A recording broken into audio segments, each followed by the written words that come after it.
بسم اللہ الرحمن الرحیم۔ السلام علیکم محترم ناظرین،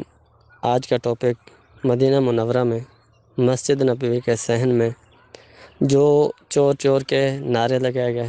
ایسا کرنا کیسا، اور لوگوں کا اس طرح کا رویہ اختیار کرنا اور مسجد نبوی کے صحن میں اس طرح آواز کو بلند کرنا کیسا،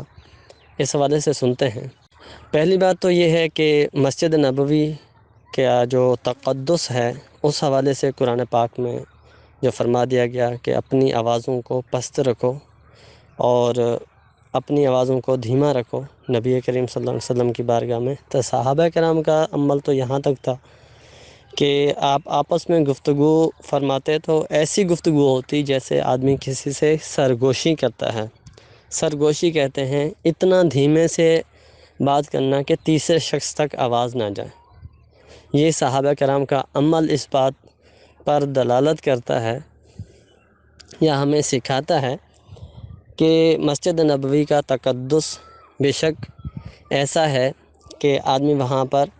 اپنی التجائیں بھی کیوں نہ ہوں تو ان کو بھی دھیمی آواز میں رکھے۔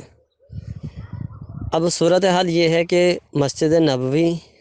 کہتے کسے ہیں، یا اس کا جو ایریا ہے اور اس سے ہٹ کر کسی اور جگہ اگر کوئی کستا ہے، آواز نکالتا ہے، تو اس کا آیا وہی حکم ہوگا یا نہیں؟ تو اس میں علماء کرام کے مختلف اقوال موجود ہیں۔ خصوصاً جس پہ کوئی اختلاف نظر نہیں آتا وہ یہ کہ مسجد نبوی کا اپنا اندرونی احاطہ ہو یا بیرونی احاطہ ہو، جو ادب اور احترام ہے اس کا تقاضا تو یہی ہے کہ اس پر نہ تو کوئی آواز لگائی جائے اور نہ ہی اونچی آواز میں بولا جائے، نہ ہی ایسی بات کی جائے۔ جو تقاضا ہے یا جو اس وقت کے ماحول کے مطابق کسی شخص کو کسی کو بلانا ہے، آواز لگانی پڑ گئی، تو اب آیا کہ وہ بے ادبی کی نیت سے کہہ رہا ہے یا نہیں۔ دونوں صورتوں میں بے ادبی لازم نہیں آئے گی، ٹھیک ہے؟ اگر وہ بے ادبی کی نیت سے کرے گا تو ایسا کسی مسلمان سے تصور نہیں ہے۔ اب اس نے بے ادبی کی نیت سے ہی کہا ہے تو وہ اس سے پوچھا جائے گا، اور فقہاء کرام اس میں بہت وسعت دیتے ہیں۔ کوئی شخص ایک جملہ ایسا کہتا ہے جس میں 100 راہیں نکلتی ہیں، اس کے 100 معنی نکلتے ہیں، تو اس شخص سے پوچھا جائے گا، پہلے اس جملے کو دیکھا جائے گا، اگر اس جملے میں 99 راہیں ایسی ہیں، ایسے معنی نکلتے ہیں جو کفر پر مشتمل ہیں، ایک معنی ایسا نکلتا ہے جو اسلام کی طرف جاتا ہے، تو اس شخص سے پہلے پوچھا جائے گا کہ آیا کہ اس 99 معنی میں سے کوئی معنی لیا ہے اس نے، اس کی مراد یہ تھی یا اس کی نیت یہ تھی یا نہیں۔ اگر وہ ان 99 معنی جو کہ کفر کی طرف لے جاتے ہیں، اس کی طرف اس کی نیت تھی یا اس کا مطلب وہی معنی مرادی تھا، تو اس صورت میں اس پر کفر کا یا وہ حکم لگے گا جو الفاظ تھے۔ اگر وہ کہتا ہے نہیں اور احتمال اسلام کا ہے، یعنی ایک معنی ہی بنتا ہے بھلے لیکن وہ اسلام کی طرف ہے، تو فقہاء کرام فرماتے ہیں کہ ہم وہ اسلام والا ہی معنی لیں گے۔ تو اب دین میں جو لوگ تھوڑا شدت پسندی کرتے ہیں، شدت سے کام لیتے ہیں،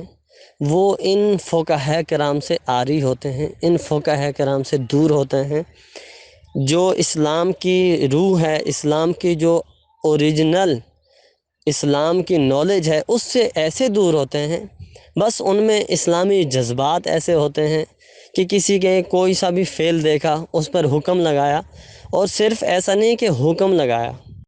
آج کل کے جو ماحول ہے اور آج کل کی سچویشن کو دیکھا جائے تو صرف حکم نہیں لگاتے،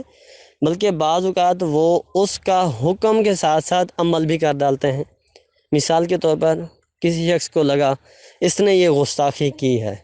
اب آیا کہ حقیقت میں وہ گستاخی ہے بھی یا نہیں، اس کے قطع نظر کہ کسی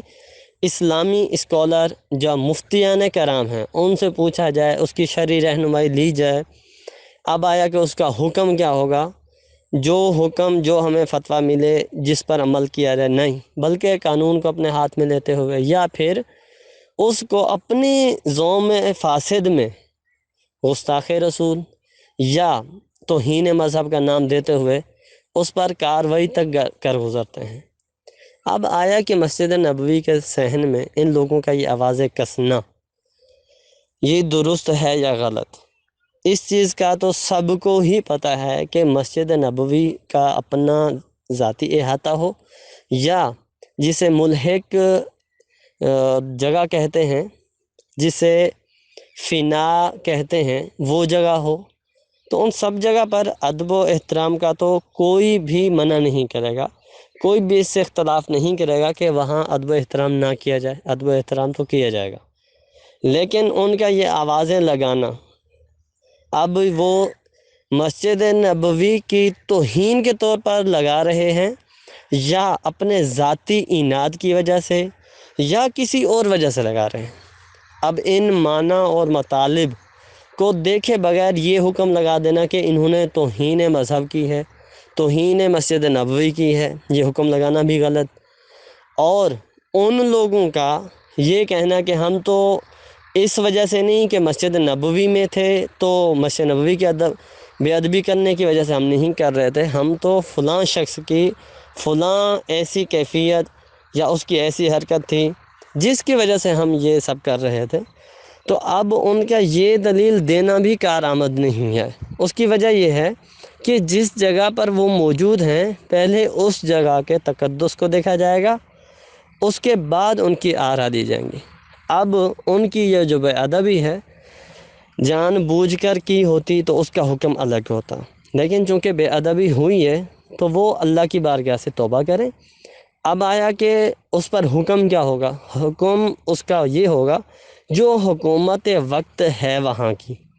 وہ تعزیر کے طور پر جو حکم مناسب سمجھیں وہ لگا سکتے ہیں۔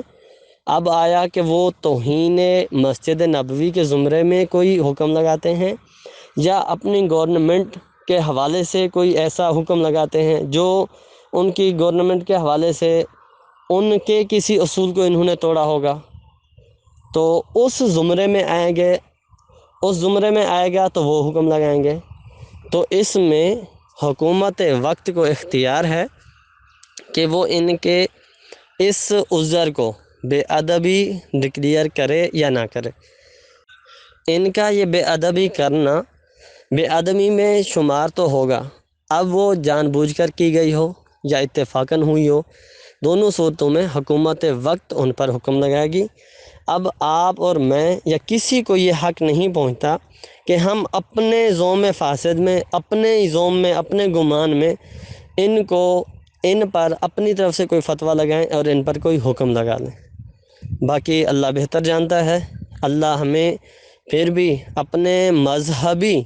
مقامات کا ادب و احترام کرنے کی توفیق عطا فرمائے، اور ایسے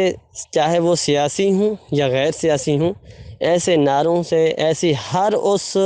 ایکٹیویٹی سے بچائے جو ہماری توہین مذہب کے زمرے میں آئے، یا بھلے ہماری نیت نہ ہو، لیکن ہاں اللہ پاک ہمیں اس سے بچائے۔ Thanks for watching. اللہ حافظ۔